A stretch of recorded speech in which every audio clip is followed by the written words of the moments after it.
Todd Richards here, Roots, Hearts, and Soul. Stefan and I are launching this podcast based off cookbook Roots, Heart, and Soul by myself, Todd Richards, with a great help from Chef Stefan, the man, the myth, the legend himself. Oh, you stop, you. We have such a beautiful history together. I mean, it's crazy. Really, what people are going to get from this podcast is telling the story of Afro people, Afro cuisine. We're going to be telling the story of the Pan-African diaspora. Roots, heart, soul of the world, as we say. We are launching in a couple of weeks here. Some terrific guests.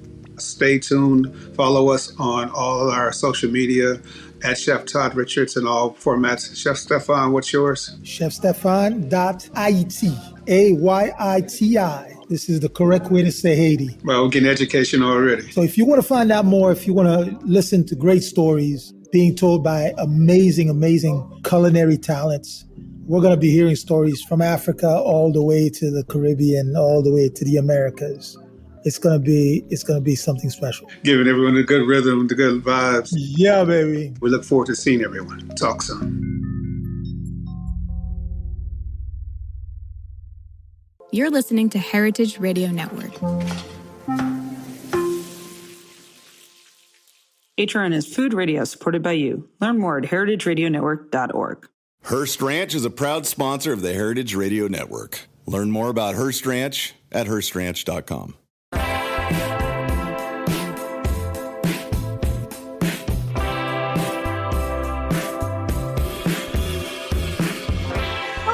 And welcome to Cutting the Curd on the Heritage Radio Network. I'm your host, Kara Warren. And on today's episode, we have John Magazino and Andrea Parkins, the hosts of the other podcast, Ingredient Insider, a show driven and partnered by Chef's Warehouse, a national food distributor in the U.S. On that show, they chat with chefs and producers to discover what makes each ingredient so special. So we're really stoked to have them on today. Andrea and John, welcome to the show. Thanks for having us, Kara. Thanks, Kara. What an exciting morning we're having here. You guys are the best. I love that you're here with me in the morning. I don't usually do mornings, but for you guys, it's happening. So I want to start us off with the question about what inspired Ingredient Insider, because I think it does a great job of focusing in on the behind the scenes of ingredients. And I was kind of wondering what made that happen? How did that develop? It's a great story, and I'm going to let Andrea answer it because she tells it much more eloquently than I do. Yeah, it was we used to call it kind of our COVID baby. When COVID hit, we were all stuck at home, and John and we were trying to figure out ways that we could connect our customers to our vendors, to Chef's Warehouse. And we were actually in a meeting. And during that meeting, someone said to us, you two should do a podcast. And, we hung up from that call, and I called John, and we were like, I think we should actually try and do this. So we thought about it, and I think all of our suppliers have such great stories to tell. And I don't think that people always think about, where their ingredients come from. So Ingredient Insiders really makes that connection from a chef's favorite ingredient to then how it's produced. So it's been a great ride. Yeah, I mean, all we ever really do is talk about food and usually where our next meal is coming from. And when we were all separated during COVID, to Andrea's point, it's like we were doing it over the phone and we were doing it on Zoom calls. And it was like having a podcast. So it just really kind of organically grew out of that.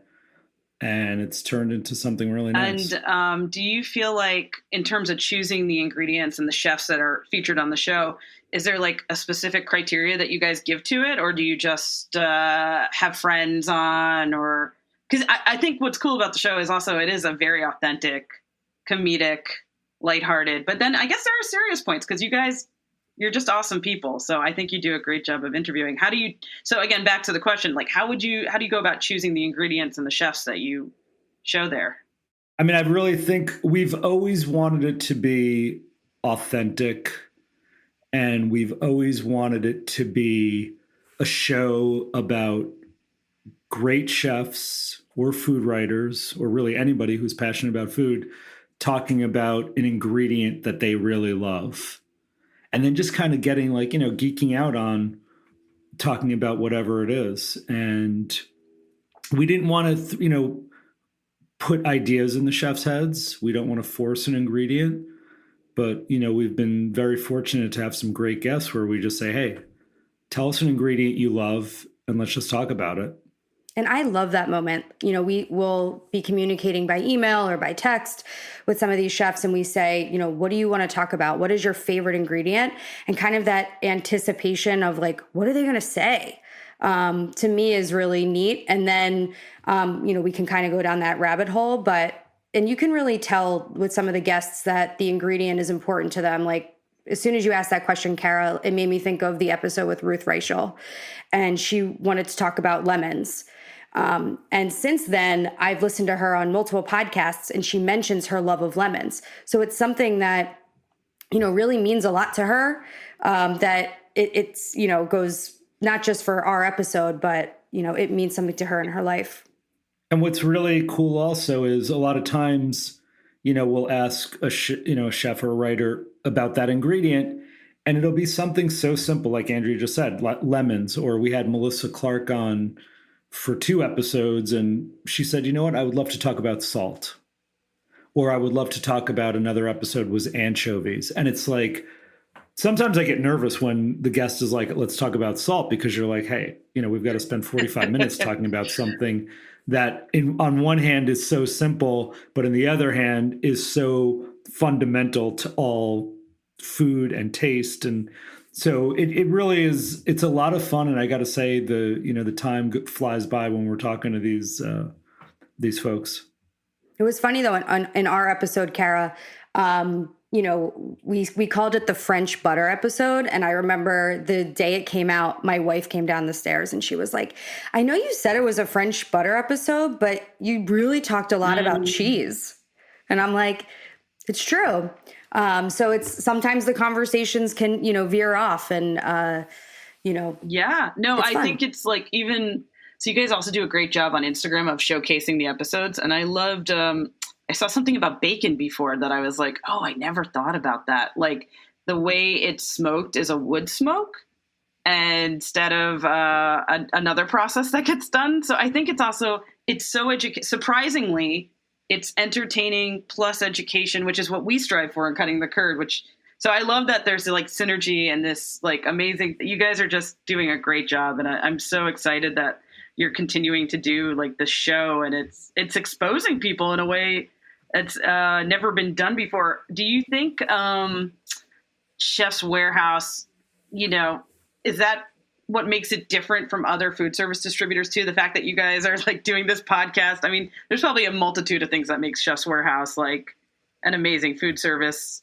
distributor, but I don't know. What do you think makes, I'm kind of diving into the other side of the world that you're a part of here with Chef's Warehouse. And I guess I'll throw this one back to you, Andrea, because I feel like I should call you out on this one. What do you think sets Chef's Warehouse apart from other food service distributors? Absolutely. I do think that this is, there's so many things to your point that differentiate us from our competition. But I think we are an ingredient driven company, and that's kind of the root of who we are. We are offering our customers the best of the best. And John and I think, do a pretty good job of highlighting those amazing products and also those amazing relationships that we've developed. I think that really kind of goes to John. He's been in this industry for, quite a long time, and he's made these amazing relationships, and, we're able to travel the world and see the best olive oil producers and the best butter producers. And, that I think separates us from the run of the mill. And I think that really excites chefs, and that makes them want to purchase from us and to form relationships with us. I don't know if, John, you agree? Yeah, no, 100%. And what I would add to it is, again, the podcast started as a fun way for us to really talk about ingredients and talk to some of our favorite chefs and food writers. But what we've seen happen is this podcast has actually morphed into, and you mentioned earlier, Kara, it's a real educational tool. Customers who want to learn about a product, that they are considering purchasing from Chef's Warehouse can go and listen for 30 or 45 minutes about Easy Knee Butter, or they can learn about Baker's Bacon, which you mentioned. And our sales reps also, at this point, we have over 800 sales reps at Chef's Warehouse around the world. And when they're driving in their car, if they're heading to a meeting with a chef and they want to, kind of polish up their knowledge of a specific ingredient, they can scroll through 90 episodes on 90 ingredients and learn, on the drive over, to a bit more about that product. And it's really funny too. You mentioned the bacon episode, and I'm scratching my head. I guess people love bacon. That episode now has over 600,000 views on Instagram. I think they call that we went viral. Yeah, it went viral, which is crazy to us because this, again, we started out just as a pet project during COVID, and it's really starting to take off. So it's fun and it's exciting. It's a credit to you guys. It's an awesome show. So I guess with that, are you guys able to now look at trends? Like, what are some of the current trends that you kind of see in the industry that you're paying attention to? And does that come through the show, or is it through the Chef's Warehouse side? Well, clearly people love bacon. We've learned that. I think we need to hashtag bacon on every episode. I don't know. Again, because we throw it out to the guests of what they want to talk about. I definitely think that, the way that I usually put it in the show, and when I was listening to the most recent Thomas Keller episode, I'm like, am I overusing this? But, I asked him, is caviar having a moment? And I think it is. I remember we were recording with Paul Bertoli and we talked about mortadella, and that was over a year ago. I still think mortadella is kind of having a moment. So I do think that, ingredients, just like fashion, they come in and out of vogue. And I think that's really cool to talk about. When I was growing up, I didn't ever think I would eat caviar, right? That's super, super fancy. And now I think it's much more approachable. And we've learned a lot about sustainability and how to, John can speak more to that. But yeah, I think we try and get those in vogue ingredients, but, also keeping it authentic and making sure that, the chefs want to talk about it and it's relevant for them. What Andrea is trying to say is that she has caviar for breakfast every morning. Yes. Every day. And I'll make a plug for Easy Creme Fraiche. I got to send you some. So if you don't use it already, I feel like you need some creme fraiche. Oh, yeah, no, I'm sure she only uses the finest French products with her caviar. Yes. And it's interesting. We have an episode that's yet to release, but it's going to be about watercress, which, that's always something that Andrea and I would always talk about over the last, several years, is kind of like what is hot and what is not in the food world. And to me, the vegetable thing is always kind of interesting because you talk about, it's so strange why certain vegetables come into vogue. And, one of the things we talked about was kale. Kale, was a garnish for decades. I don't ever recall my mom saying, we're going to have a kale salad for dinner or anything to do with kale. And now you see kale on, it's ubiquitous on menus.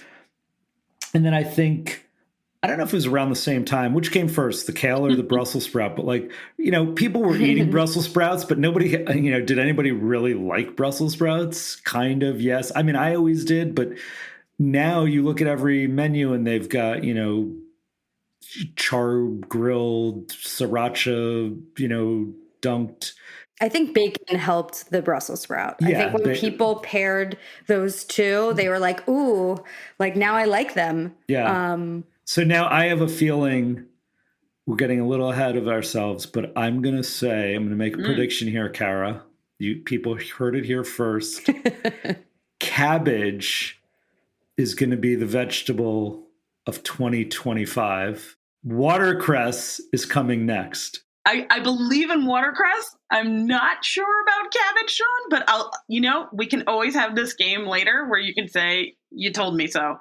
I could be wrong. Listen, it's a prediction. No, it's funny though, John, because I have been seeing a lot more cabbage recipes coming up in my Instagram, and also like retro, like stuffed cabbage. Yeah, see?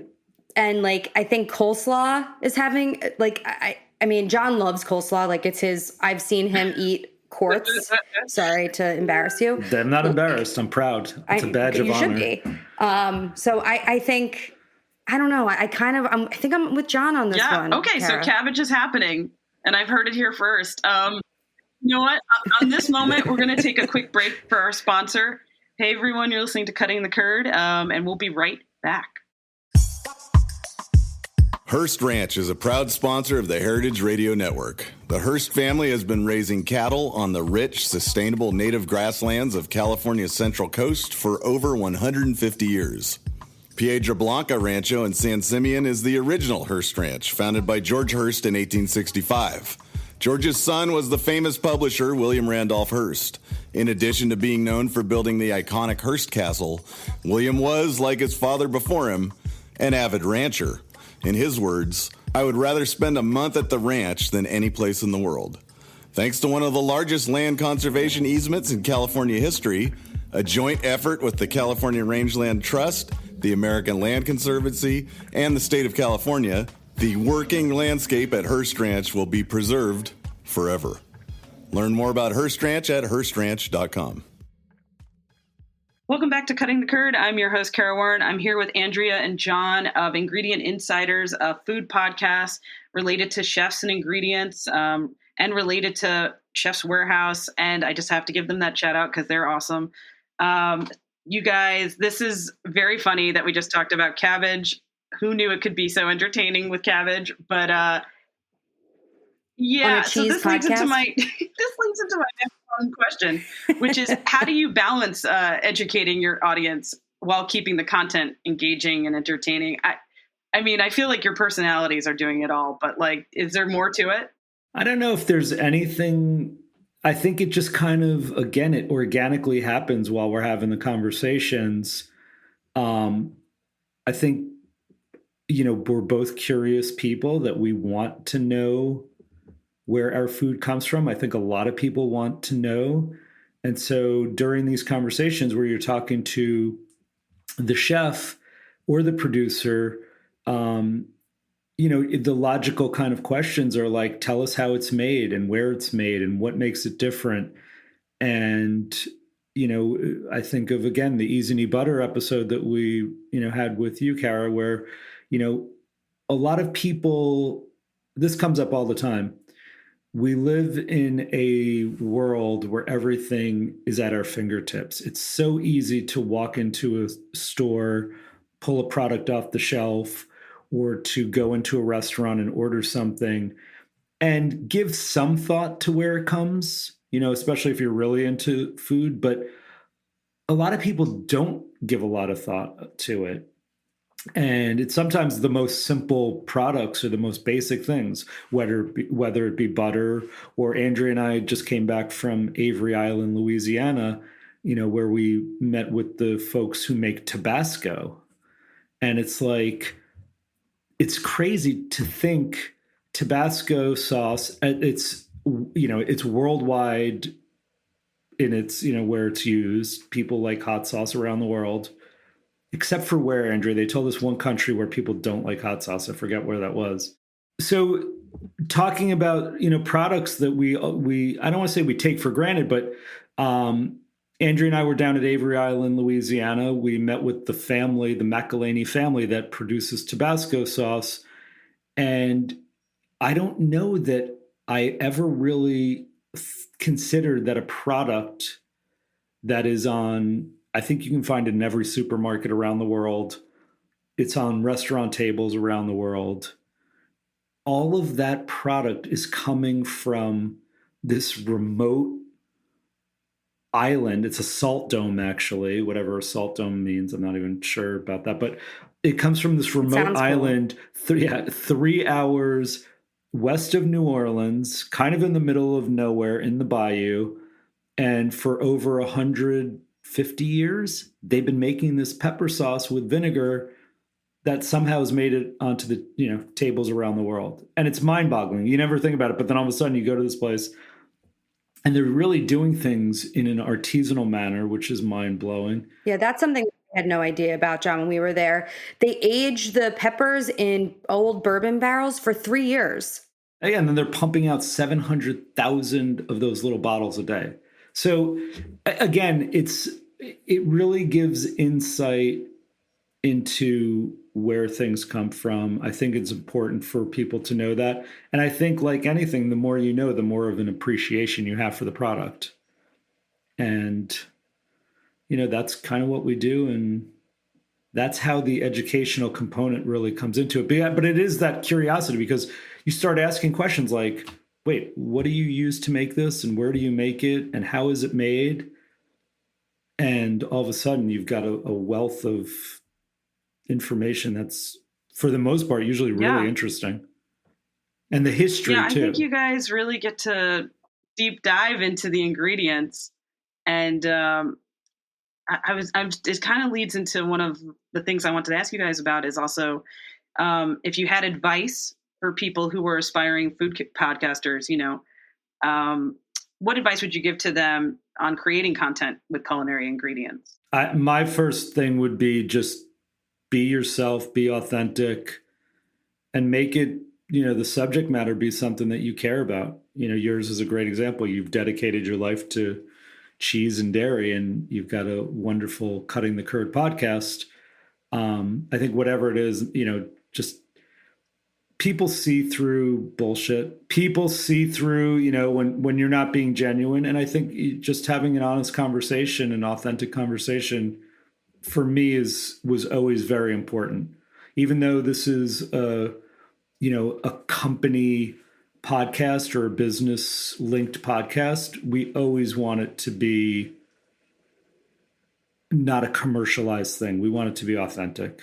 Yeah. And I think that's like the main feedback that we get either from the chef guests or the vendor guests and our, internally in our sales teams, that they'll say to us, like, it's not a hard sales pitch. Like, that's not the aim of the show. And like, at the end of the day, of course, we want chefs to be inspired to go and call their rep and place an order for that product. But for us, it's just, we feel like that happens organically if we're just speaking to the product in an interesting way and asking kind of the cool questions, keeping it relevant. And, to John's point, I was looking at our search terms, the most popular search terms right now on our website, and the number one, it's cheese. Yes. So, you will always be relevant. Thank you for that. I try. I think another thing for aspiring podcasters are, you do it because you want to do it. Don't have illusions of grandeur that you're going to become the next, Smartless or, multi-million listener podcast. I think do it because you want to. It's a permanent record of a conversation or, whatever the theme of your podcast is. I think it's a wonderful thing because it's saved forever. And that, to me, I hate to say this, and this is a little bit of a downer, but Andrea and I have been recording the podcast for almost 4 years. 2 of our guests have passed away in the last year. Great chefs, great people. And I was thinking about this the other day. One of them is a very well-regarded and it's a heartbreaking story, but Chef James Kent, who was, one of the great chefs of 11 Madison Park and really helped put that on the map with Daniel Hum, and also the chef of Crown Giant Saga. And there's been a huge outpouring, of grief about his passing. I was thinking, we have a great episode that is forever, where you can hear his voice, you can hear him talk about his passion. And I think it's a gift that, will last forever, that we now have, on record, which to me is really a wonderful thing. And so I think again, just to not to be a downer, but you do this, you have something that even if 1 million people don't listen to it, it's a really nice record to have. And you got to go out and do it because you love it. No, that's good. Yeah. Well Mazel said, tov. I want to be like, that was great. Yeah. Oh my I'm getting God. choked Well, up over okay. here. So I want to end this on a pleasant note. How can they find the show? How can they listen to the show? So our podcast is available on Apple, Spotify. We also have a YouTube channel. It's not just audio. You can also watch the interviews on YouTube. And also there's a link to it on our website at chefswarehouse.com. Awesome. I just want to say thank you both for being your entertaining selves, your lovely selves. This was so great. I'm excited to listen to more Ingredient Insiders. Thank you so much. This was great. Thanks. But Andrea told me we were going to talk about cheese. I want to talk about cheese. Yeah. Well, I'm not getting off this call without talking about some cheese. I'm teasing, of course, but I love cheese. I have to be a host right now. Cara, if we were like, you came on and you talked about Issigny, that's, you work for them and you did an amazing job. If we were asking Cara, oh, okay. what ingredient do you want to talk about? What would you say? Oh my God. Well, we sort of brought it up earlier and I might've talked about it. I mean, creme fraiche is so amazing. I'm also leaning into nettle meadow a lot nowadays. I don't know, guys, if you saw the news, but I've started doing sales and marketing work for Nettle Meadow, which is a local artist in New York producer. So I've been really into that because she's a cheese producer that expanded and needs the support. And if I don't get the job done and get the word out to everyone, we won't have this cheese anymore. It's just love those cheeses. Yeah, Kunik is an amazing triple creme. And people don't always realize how hard it is to sustain. She's been making cheese for 20 years.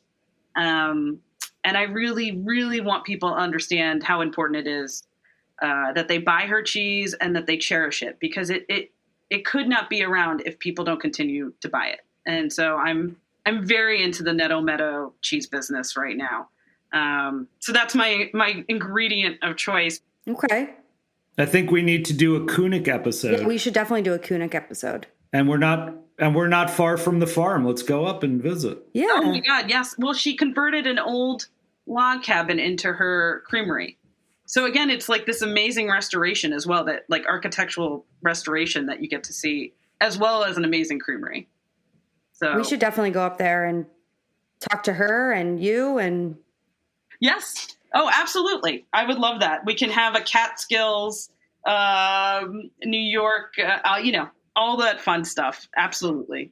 And she usually makes goat cheeses, right? It's cow and goat, actually. Yeah. And she's actually a Renaissance woman. She actually does some sheep as well, although she's leaning more towards cow and goat's milk now. But I think it's one of her talents that she can balance all these milks with all the seasons.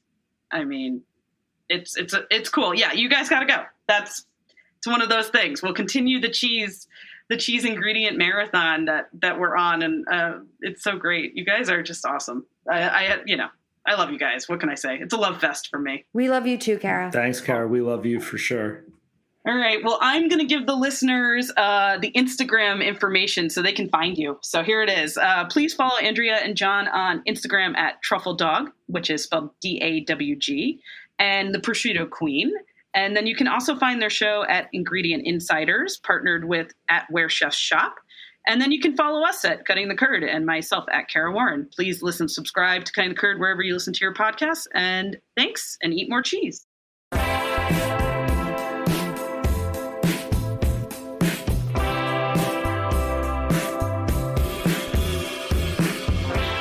Cutting the Curd is powered by Simplecast. Thanks for listening to Heritage Radio Network, food radio supported by you.